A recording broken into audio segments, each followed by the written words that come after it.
자, 여러분, 전쟁에 대한 소식이 많이 있습니다. 특히 이스라엘 전쟁, 그리고 중동 전쟁이 일어나지 않겠는가, 이런 이야기가 많이 있죠. 크리스찬으로서 어떻게 느낀 점이 있을까? 여러 가지 이야기가 있습니다. 그 가운데 우연히 책 읽는 사자라는 분의 크리스찬 느낌 셋이란 점이 있어서 어떻게 느끼고 있을까? 첫 번째, 이분은 말씀하기를 뭐라고 이야기하고 있냐면 아무도 전문가들이 예측을 하지 못했다라고 이야기를 하고 있죠. 전문가들이 예측을 하는 경우도 있지만 못하는 경우도 많이 있습니다. 물론 예측이 부각이 되지 않았겠죠. 지금의 뉴스에 의하자면 이집트에서 이런 이야기들을 전해주었다. 그럼에도 불구하고 무시를 한 거죠. 정보가 없는 것이 아니라 정보가 중요한 정보로서 부각되지 않았던 것이 아닐까라는 생각을 합니다. 문제는 전문가는 몰랐다. 그래서 하나님의 주권, 하나님의 통치 이런 이야기로 연결을 하고 있습니다. 언뜻 들으면 그것이 맞는 말 같기도 해요. 그죠? 전문가는 모른다. 그죠? 그런데 하나님의 주권으로 연결하기에는 전쟁은 좀 겁이 나죠. 왜냐하면 그 전쟁을 전문가는 몰라고 하나님이 알았을 텐데 그런 전쟁이 일어나도록 하나님께서 뭐 하셨는가라는 흔히 말하는 신정론의 심각한 문제를 야기를 하게 됩니다. 우리가 흔히 생활 속에서 말씀하잖아요. 하나님이 정말 살아계시다면 왜 이런 전쟁이 일어나고 하나님이 살아계시다면 나에게 왜 이런 불행이 일어나는가라는 그런 이야기 속에서 특히 전쟁을 하나님의 주권, 사람은 모른다, 전문가도 몰랐다. 그렇기 때문에 하나님은 알고 계시고 하나님의 주권 이렇게 말하면 하나님의 책임에 대한 부분들을 어떻게 할 것인가 말하긴 참 좋은데 그런 부분으로서 도대체 이렇게 천몇백 명이 죽었던 이 전쟁에 하나님이 알고 계셨으면 하나님이 뭘 할 것인가 신정론에 대한 문제와 연결되기 때문에 이 전쟁에 대한 이야기 전문가가 모르고 하나님은 아셨고 하나님의 주권 그렇게 연결해 나가기에는 굉장히 조심을 해야 되죠. 굉장히 무서운 이야기예요. 하나님의 주권에 대한 부분들을 전쟁과 연결시켜 나갈 때는 참 조심하고 아주 정밀하지 않으면 또 왜 하나님께서 그러면 뭐 하셨는가라고 이야기할 때 하나님께서 뭐 이렇게 하셨다 아니면 뭐 어떻게 하셨다라는 신정론의 전쟁의 측면들을 함께 이야기할 수 있는 그런 확실한 이야기가 언급되지 않는다면 언급할 수 있는 설득할 수 있는 어떤 논리가 준비되지 않는다면 사람은 모르고 하나님께서 또 하나님의 주권 이런 측면의 말을 하기에는 저는 조심스럽다. 하지 말았으면 더 나았다라는 생각까지를 하게 됩니다. 자, 두 번째 느낀 점은 다른 것이 아니라 가짜 평화라는 이야기를 하고 있습니다. 힘에 의한 평화라는 이야기를 하고 있고 지금의 윤석열 정부가 군대를 잘 잡고 있다라고 하면서 그것을 지지하고 있는 것으로 이스라엘 전쟁을 이야기를 하고 있습니다. 그런데 실제로 바라보면 힘에 의한 평화가 깨진 게 바로 이번 전쟁이죠. 아이언돔이라는 막강한 무기를 가지고 있었던 전쟁입니다. 근데 그게 무용지물이 돼버렸어요. 다시 말하자면 힘에 의한 평화는 더 큰 힘으로서 밀어붙이는 것으로 깨지게 되어 있습니다. 그게 힘에 의한 평화가 가지는 한계죠. 도리어 힘에 의한 평화가 가짜 평화예요. 힘으로서는 안 됩니다. 물론 다른 거로 그러면 힘이 아닌 다른 거로 평화가 이루어지느냐 복합적이죠. 한마디로 말해서 힘에 의한 평화가 안 된다는 것 도리어 힘에 의한 평화가 가짜라는 것이 이번 이스라엘 전쟁의 핵심이죠. 우리가 이스라엘 정보망 모사드 세계 최고다. 근데 모사드의 힘에 의한 아니요 무용지물 돼버렸죠. 아이언돔 어떤 무기도 뚫을 수 없다라고 했던 우리나라도 도입하자라고만 했던 아이언돔이 그 효용이 있었는가? 아닙니다.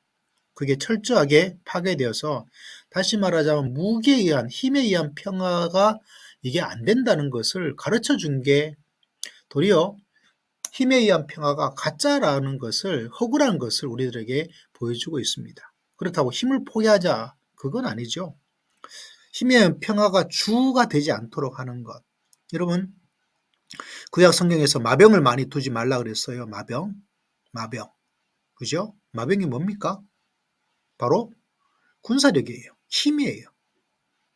다윗 같은 경우가 마병의 숫자를 늘릴 수 있는 절호의 찬스가 되었음에도 불구하고 하나님의 말씀을 순종하기 위해서 마병을 확대하지 않잖아요.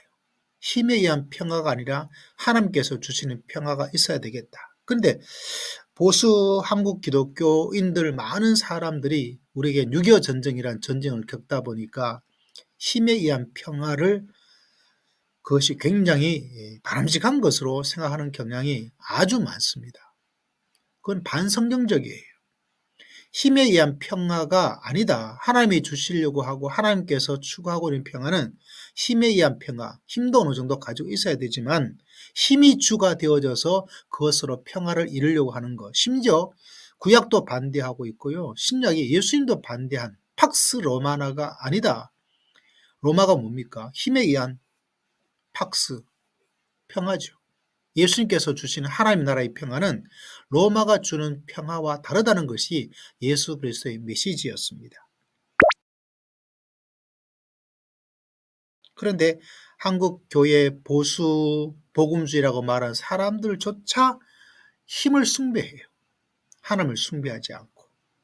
그리고 힘을 가지고 있는 미국을 숭배합니다. 하나님께서 애굽을 그리고 바벨론을 믿지 말고 의지하지 말아라 수도 없이 이야기하고 있는데 우리는 한국 전쟁을 통해서 특히 북한에서 핍박받고 핍박받았던 성도들이 남한으로 이주하면서 한국 기독교가 부흥하다 보니까 반공산주의 충분히 이해가 되죠. 전쟁, 반전쟁 충분히 이해가 됩니다. 그러나 하나님께서 주시는 말씀은 뭔가요?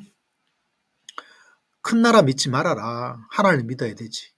무기, 힘을 믿지 말아라. 하나님을 믿어야 되지. 근데 한국 교회는 정반대의 하나님의 말씀과 반대의 길을 걸어갑니다. 그걸 믿어요. 힘을 믿고 그리고 대국을 믿고 무기를 믿어요. 그렇다고 필요하지 않다라는 것은 아닙니다. 그러나 우리가 어느 정도의 무기를 가지고 있고 힘에 의한 평화가 아니라 그건 가짜고 성경이 말하고 있는 평화가 아니고 준비를 하고 있대 더 큰 외교든지 서로 상호 간의 존중이든지 이번 전쟁도 왜 일어났습니까? 여러분 이스라엘이 천 몇백 명 죽었다라고 되어 있지만 여러분 그 이전에 팔레스타인 그 지역에 이스라엘 공격에서 천 몇백 명 죽은 것은 다반사였어요. 몇백 명 죽은 것도 다반사였고요. 그때 우리가 관심을 가지고 있지 않다 보니까 언론에서 뉴스에서 드러나지 않으니까 이스라엘이 얼마나 그 가자 지구에 있는 사람들을 많이 죽였는지에 대한 그게 없는 거예요. 우리 무관심이고 우리의 잘못이죠. 이런 면에서 두 번째 한국 크리스찬으로 느낀 점 힘에 의한 평화를 가져야 된다. 나머지 가짜다, 종북이다. 지금의 정부가 가지고 있는 이것이 진짜다. 이거는 성경에서 말씀해 주고 있는 바와는 다르다고 볼 수밖에 없습니다.